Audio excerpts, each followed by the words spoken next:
네, 안녕하세요. 네, 신홍과사입니다. 자, 이제 지난 시간에 이제 관세법상 환급제도에서 총괄적인 걸 봤습니다. 그래서 과계지종까지 외웠죠. 그래서 그리고 마지막 남은 수출용 원재료 등에 대한 관세 같은 경우는 우리 시험 범위가 아닙니다. 이거는 이제 관세 환급에 대해서 수출용 원재료를 가지고 이제 만들었는데 그 수출용 원재료에 관세가 녹아 있는 경우에 그거를 가지고 이제 수출하는 경우에 소요량을 계산해 가지고 환급 받는 겁니다. 그래서 우리 시험 범위랑 상관이 없어요. 자, 보겠습니다. 관세 환급에 대한 개념. 그래서 관세 환급은 뭐냐면 이제 세간에 이미 납부한 관세 등이죠.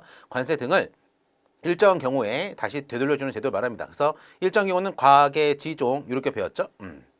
됐고, 자, 그 다음에 이제 그 또 중요한 그 개념에서 중요한 거는 그렇죠? 요 정도 보면 되고 나머지는 이제 그 제가 썰을 푼 겁니다. 자, 두 번째 관세환급에 대한 종류 보면은 나와 있어요. 과계지종 이라고 했죠. 앞글자를 뿅뿅뿅 쳐주세요. 여기서 환급 종류에서 보면은 과계지종 요거에 대해서 통으로 치시고 요 같은 경우에는 이제 관세법상 환급이 아닙니다. 그래서 만약에 시험 문제에서 관세법상 환급인데 요게 들어가 있다? 그건 틀린 답이에요. 그렇죠? 그래서 과계지종이 있습니다. 그래서 요거에 대해서 이제 강론을 3번부터 보는 겁니다. 자, 관세법상 환급을 보게 되면은 관세 환급금의 환급이라고 나와 있습니다. 요건 뭐다? 이미 납부한 관세인데 그 관세가 뭐다? 과다하게 또는 잘못 납부한 겁니다. 과오. 그래서 이것에 대해서 이제 관세 환급을 신청해가지고 환급 받는 겁니다. 그래서 관세 환급은 세관에서 그냥 돌려주지가 않아요. 근데 보면은 이제 세관에서 인지한 환급금을 돌려준다고 되어 있는데 일반적으로는 관세 환급을 내가 신청해야 돼. 그죠?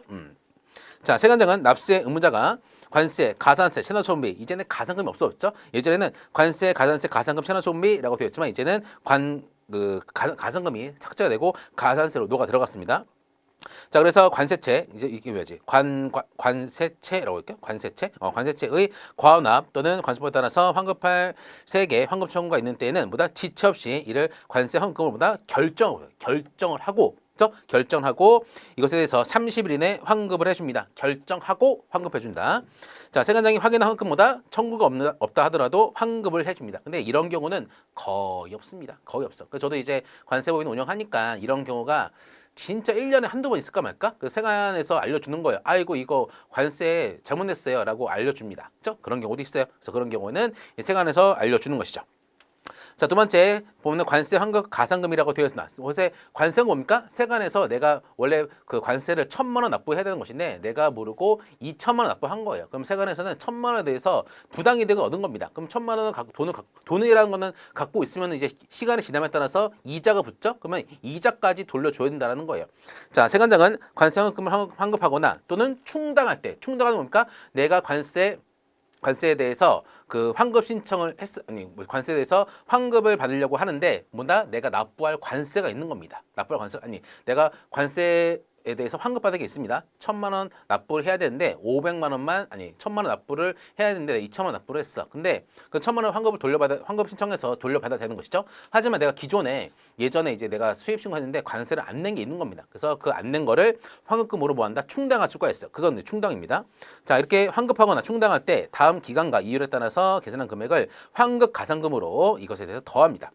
자, 그럼 기간이 나와 있어요.